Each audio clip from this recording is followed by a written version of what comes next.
Hello students, कैसे हैं आप लोग। आई होप आप लोगों की पढ़ाई बहुत अच्छी चल रही होगी।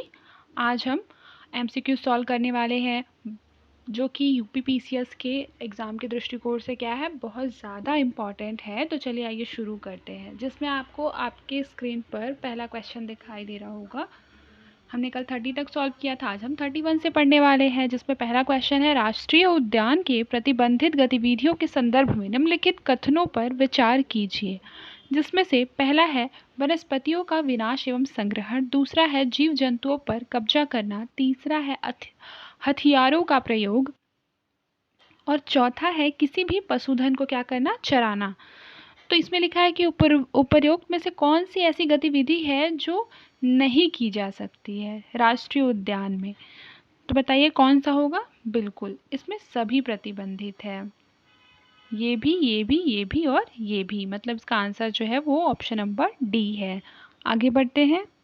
फिर हमारा अगला क्वेश्चन है कि पारिस्थितिकी तंत्र में खाद्य श्रृंखलाओं के संदर्भ में कौन सा जो स्टेटमेंट है वो करेक्ट है।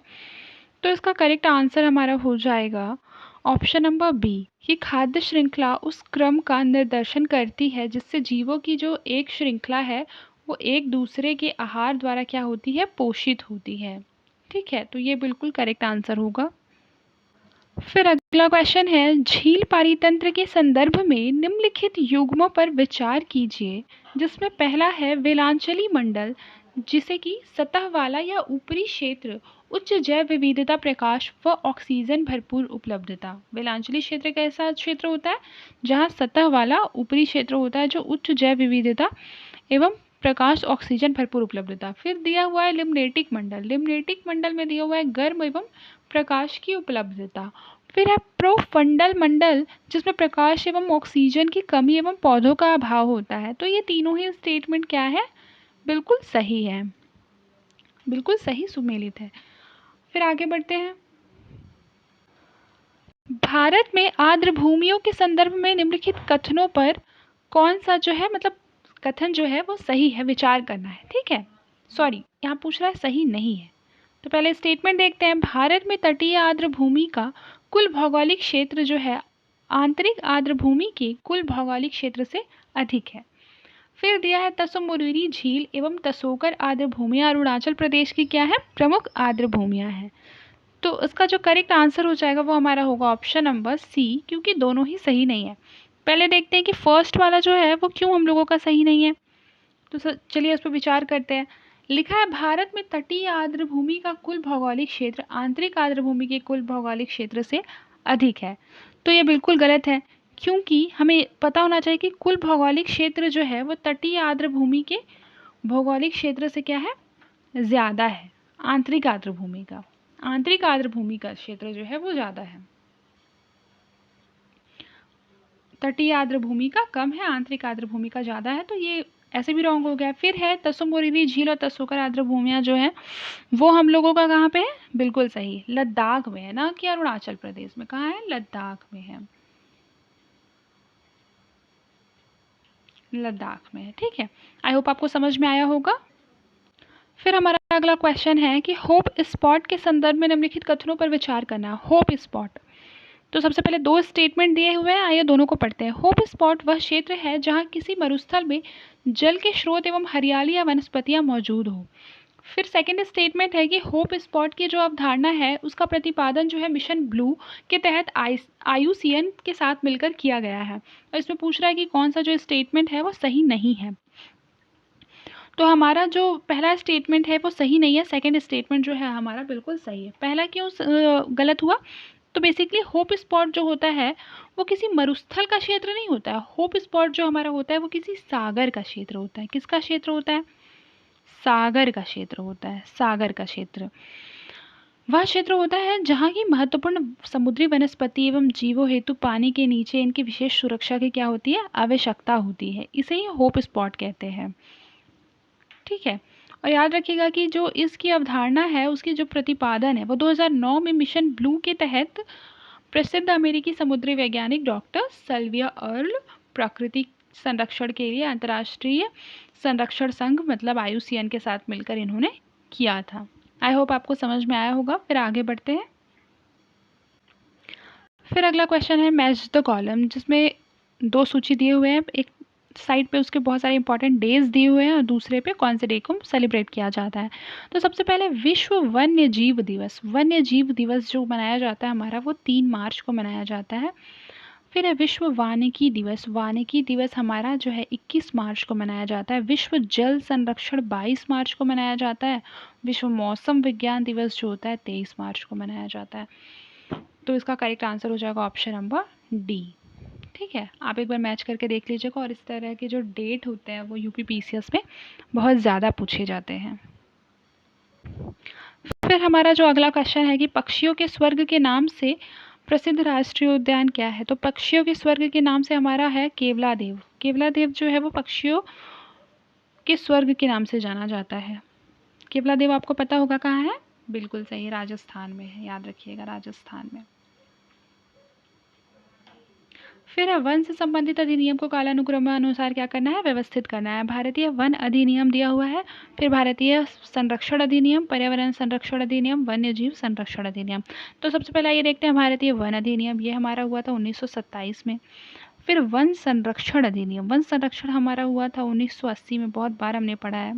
पर्यावरण संरक्षण तो बहुत ज़्यादा हमें अच्छी तरह से याद है, 1986 में, बचपन से पढ़ते आए। फिर वन्य जीव संरक्षण अधिनियम, ये हमारा 1972 में आया है।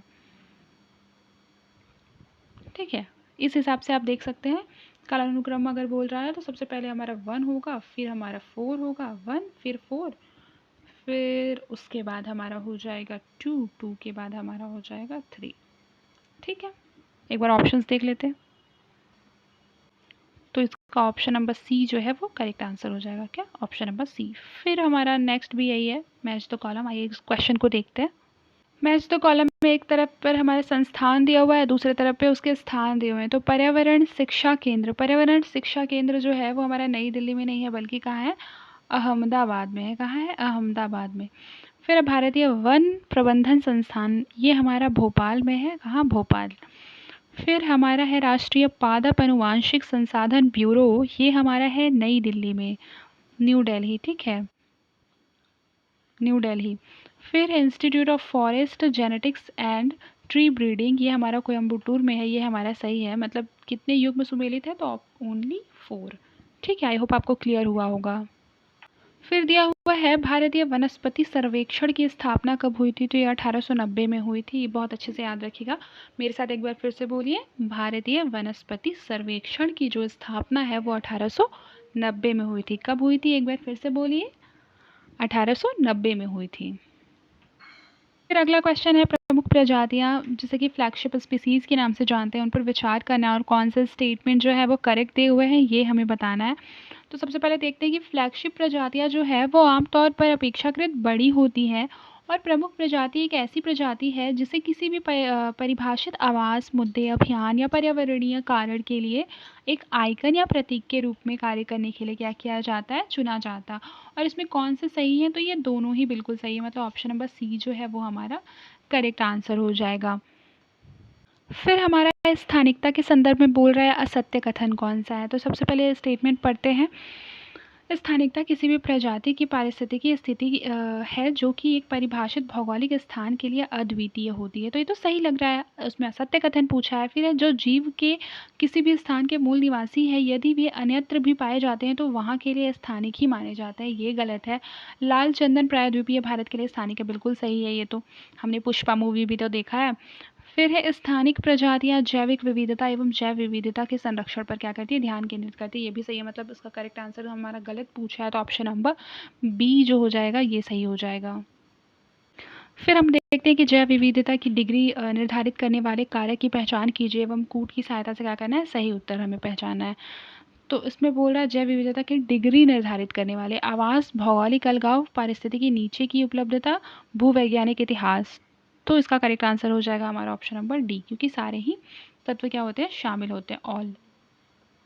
फिर हमारा अगला क्वेश्चन है कि बायोफार्मास्यूटिकल अलायंस में शामिल जो है वो एक देश कौन सा है जो नहीं है, तो इसका हमारा करेक्ट आंसर हो जाएगा ऑप्शन नंबर डी, चाइना जो है वो बायोफार्मास्यूटिकल अलायंस में शामिल देश नहीं है। फिर प्रधानमंत्री जनधन योजना के बारे में के तहत लाभ की पहचान कीजिए, कूट की सहायता से क्या करना है, सही उत्तर को फाइंड करना है। सबसे पहले देखिए कि खातों में कोई भी न्यूनतम शेष राशि बनाए रखने की कोई आवश्यकता नहीं है, पहला हमारा ये है। फिर दिया हुआ है दूसरा कि खाता धारकों को जारी किए गए रुपए कार्ड के साथ 2 लाख रुपए दुर्घटना बीमा कवर उपलब्ध है। फिर तीसरा है ओवरड्राफ्ट यानी ओडी सुविधा पात्र खाता धारकों को 10,000 रुपये जो है उपलब्ध है। तो ये तीनों ही बिल्कुल सही है, मतलब ऑप्शन नंबर डी जो हो जाएगा वो करेक्ट हो जाएगा। इस तरह के क्वेश्चंस बहुत पूछे जाते हैं।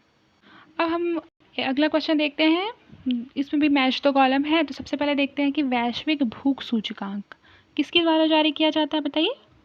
बिल्कुल सही, ये हमारा जारी किया जाता है concerned world wide and wealth hunger health के द्वारा। फिर है सामाजिक प्रगति, सामाजिक प्रगति जो है सूचकांक 2023, ये हमारा जारी किया जाता है सोशल प्रोग्रेस इम्परेटिव के द्वारा। फिर है मानव विकास सूचकांक 2023-24, ये हमारा जारी किया जाता है संयुक्त राष्ट्र विकास कार्यक्रम के द्वारा। फिर वैश्विक बहुआयामी गरीबी सूचकांक 2023, ये हमारा जारी किया जाता है संयुक्त राष्ट्र विकास कार्यक्रम एवं ऑक्सफोर्ड गरीबी एवं मानव विकास पहल, ऑप्शन नंबर बी जो हो जाएगा वो इसका करेक्ट आंसर हो जाएगा, मतलब जो जिसके सामने दिया हुआ है सारा सही है, ठीक है। फिर अगला क्वेश्चन है लकड़ावाला समिति द्वारा जो रिपोर्ट है वो कब प्रस्तुत की गई थी, तो ये हमारा 1993 में प्रस्तुत किया गया था। याद रखिएगा कि लकड़ावाला समिति योजना आयोग जो है वो देश में निर्धनता को मापने के लिए एक समिति बनाई गई थी, ठीक है। कब, 1993 में, बिल्कुल करेक्ट। फिर आगे हम देखते हैं कि बैंकिंग नियमन अधिनियम जो है वो हमारा है जारी हुआ था 1949 में। फिर है वाणिज्यिक बैंकों का राष्ट्रीयकरण 1959 में हुआ था। विभेदीकृत ब्याज दर, ये हमारा 1972 बिल्कुल सही है। फिर है बैंकिंग लोकपाल योजना, ये हमारा 1995 है, ठीक है। कब है, 1995, मतलब ऑप्शन नंबर डी जो हो जाएगा वो इसका करेक्ट आंसर हो जाएगा, ऑप्शन नंबर डी। एक बार आप अच्छी तरह से इसे मैच कर लेंगे। फिर हमारा अगला क्वेश्चन है कि सिकल सेल एनीमिया उन्मूलन मिशन का जो लक्ष्य है वो कब तक निर्धारित है, तो उसका करेक्ट आंसर हो जाएगा ऑप्शन नंबर सी 2047। एनीमिया उन्मूलन मिशन का जो लक्ष्य है 2047। फिर है सिस्टोमिसियासिस जो होता है जो कि क्या होता है, पानी के संपर्क में आने से होने वाली एक सामान्य बीमारी है, निम्नलिखित में से किससे फैलती है, ठीक है।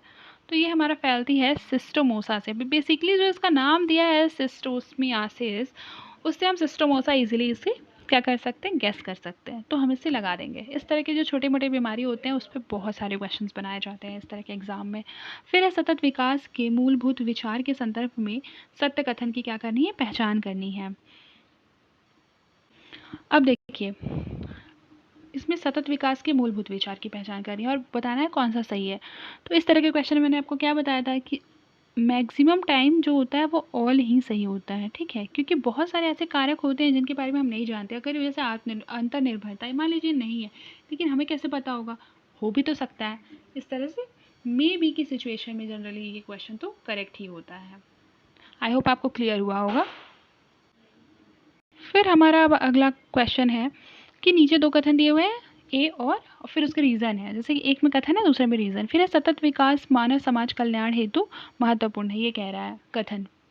कारण क्या है, क्योंकि सतत विकास से अभिप्राय ऐसे विकास से है जो भावी पीढ़ियों की ज़रूरतें पूरी करने की योग्यता को क्या करता है, प्रभावित किए बिना वर्तमान समय की आवश्यकता को पूरी करता है। ऑप्शन नंबर ए सही है, मतलब कथन और कारण क्या है, दोनों ही करेक्ट हैं, और कारण जो है वो कथन की क्या कर रहा है, अच्छी तरह से व्याख्या कर रहा है। फिर हमारा अगला क्वेश्चन है सममंडल के संदर्भ में निम्नलिखित कथनों पर विचार करना है। सममंडल, तो ये वायुमंडल की निचली परत होती है सममंडल, इसमें सभी गैसों का अनुपात समान रहता है, मानवीय क्रियाकलाप को क्या करते हैं, सर्वाधिक क्या करता है, प्रभावित करता है। ऑप्शन नंबर सी, तीनों ही बिल्कुल सही है। फिर हमारा 54 नंबर है, भारत सरकार ने कहाँ पर दक्षिण पूर्व एशिया के पहले नाइट स्काई अभ्यारण्य की क्या की है, स्थापना की है, तो ये बिल्कुल सही, लद्दाख में की है नाइट स्काई अभ्यारण्य की स्थापना। फिर हमारा 55 नंबर क्वेश्चन है कि पंचामृत के संदर्भ में निम्नलिखित कथनों पर विचार कीजिए। वर्ष 2030 तक 500 गीगावाट गैर जीवाश्म ऊर्जा क्षमता तक पहुंचना।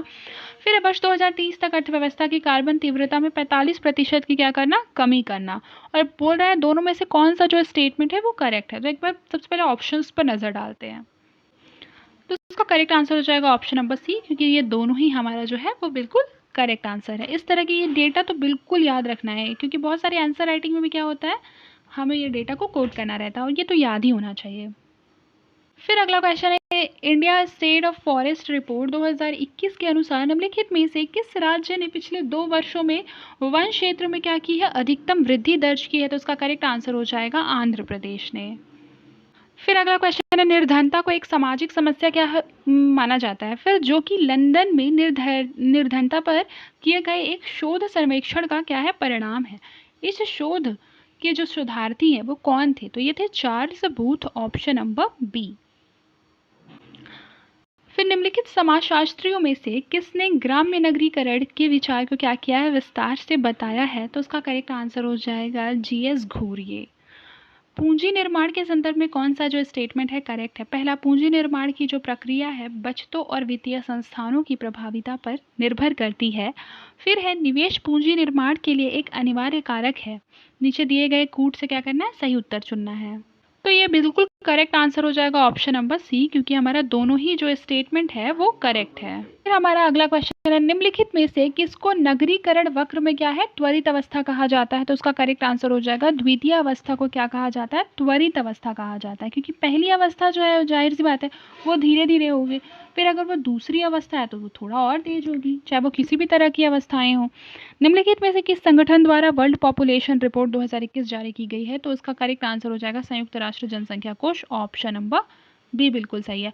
आज के लिए बस इतना ही, मिलते हैं नेक्स्ट क्लास में। तब तक के लिए अपना ख्याल रखिए और मन लगाकर पढ़ाई करते रहिए।